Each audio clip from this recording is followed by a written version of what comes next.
അക്ഷയ കേരളത്തിന്റെ ഐശ്വര്യമാണെന്നും അക്ഷയയ്ക്കും സംരംഭകർക്കും നിയമപരീക്ഷ ഉറപ്പാക്കണമെന്നും തിരുവഞ്ചൂർ രാധാകൃഷ്ണൻ എം.എൽ.എ. പറഞ്ഞു. Forum of Akshaya centre entrepreneurs സംസ്ഥാന പ്രതിനിധി സമ്മേളനം കോട്ടയത്ത് ഉദ്ഘാടനം ചെയ്ത് സംസാരിക്കുകയായിരുന്നു അദ്ദേഹം. സംസ്ഥാനത്തെ ജനങ്ങൾക്ക് 22 വർഷമായി ഓൺലൈൻ സേവനങ്ങൾ നൽകി വരുന്ന അക്ഷയ കേന്ദ്രങ്ങൾ കേരളത്തിന്റെ ഐശ്വര്യമാണെന്നും അക്ഷയയ്ക്കും സംരംഭകർക്കും നിയമപരിരക്ഷ ഉറപ്പുവരുത്താൻ സർക്കാർ തയ്യാറാകണമെന്നും തിരുവഞ്ചൂർ രാധാകൃഷ്ണൻ എം.എൽ.എ. പറഞ്ഞു.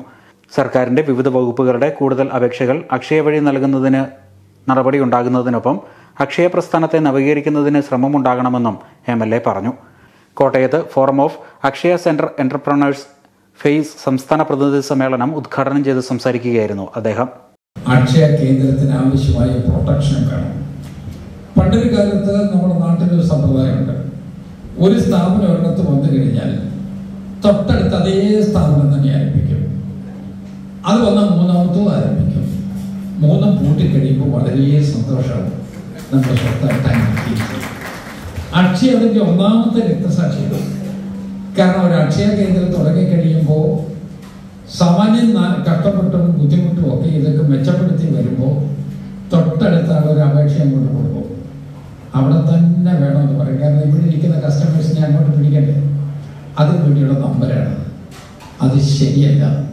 ഞാൻ പറയുന്നു, കേരള ഗവൺമെന്റ് ഒരു കാലതാമസവും ഇല്ലാതെ അക്ഷയ കേന്ദ്രങ്ങളെ പ്രൊട്ടക്ട് ചെയ്യുന്ന പുതിയ നിയമം ഉണ്ടാക്കുകയും മര്യാദ എന്ന് പറഞ്ഞിട്ടുണ്ടോ. ഇപ്പൊ ഗവൺമെന്റ് ആണെന്ന് ഒരിക്കലും ഓരോ കാര്യത്തിന് അക്ഷയ കേന്ദ്രത്തിലൂടെ വരണം എന്ന് പറയാറുണ്ട്. നല്ലതാണ്.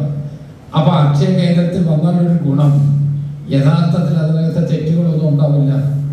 കാരണം നിങ്ങളെല്ലാം മൈൻഡ് അപ്ലൈ ചെയ്താണ് ഈ കാര്യങ്ങളൊക്കെ നിർവഹിക്കുന്നത്. അതുകൊണ്ടെല്ലാം കൃത്യതയോടുകൂടി ചെയ്യാൻ കഴിയും. ഗവൺമെന്റിന്റെ അപേക്ഷാ ഫോറങ്ങളൊക്കെ അക്ഷയ കേന്ദ്രങ്ങളെ ഏൽപ്പിക്കുന്നതുകൊണ്ട് എന്താ തെറ്റ്? ഇപ്പൊ അതിനുവേണ്ടി നമുക്ക് നോക്കണം. പബ്ലിക് സർവീസ് കമ്മീഷനിൽ അപേക്ഷ കൊടുക്കുമ്പോൾ അക്ഷയ കേന്ദ്രത്തിലൂടെ പോകുന്നത് കൊണ്ട് എന്താ തെറ്റ്? അതെല്ലാം ഭംഗിയായി നിറവേറ്റപ്പെടുക എന്നുള്ളതല്ലേ നമ്മുടെ ആവശ്യം. അതുകൊണ്ട് അക്ഷയ കേന്ദ്രങ്ങളുടെ വിപുലീകരണം ആവശ്യമാണ് എന്ന് വിശ്വസിക്കുന്ന ഒരാളാണ് ഞാൻ.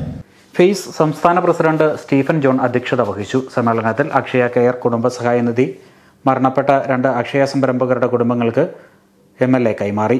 Akshaya care trust chairman Jefferson Mathew സ്മരണാഞ്ജലി അർപ്പിച്ചു. സംസ്ഥാന സെക്രട്ടറി സദാനന്ദൻ എം.പി. പ്രവർത്തന റിപ്പോർട്ടും സംസ്ഥാന ട്രഷറർ നിഷാന്ത് സി.വൈ. സാമ്പത്തിക റിപ്പോർട്ടും അവതരിപ്പിച്ചു.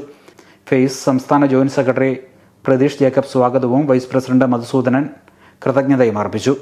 സംസ്ഥാനത്തെ എല്ലാ ജില്ലകളിൽ നിന്നുമുള്ള അക്ഷയ സംരംഭക പ്രതിനിധികൾ പരിപാടിയിൽ പങ്കെടുത്തു. സംസ്ഥാന വൈസ് പ്രസിഡന്റ് നസീർ ആലപ്പുഴ സംഘടനാകാര്യ നിർവഹണം, ഒരു വിശകലനവും വിശദീകരണവും എന്ന വിഷയത്തിൽ ചർച്ച നടത്തി. സംസ്ഥാന vice president Sudhil Kasaragod, joint സെക്രട്ടറിമാരായ സജയകുമാർ, സോണി ആസാദ് എന്നിവർ മോഡറേറ്ററായിരുന്നു. Star vision news, Kottayam.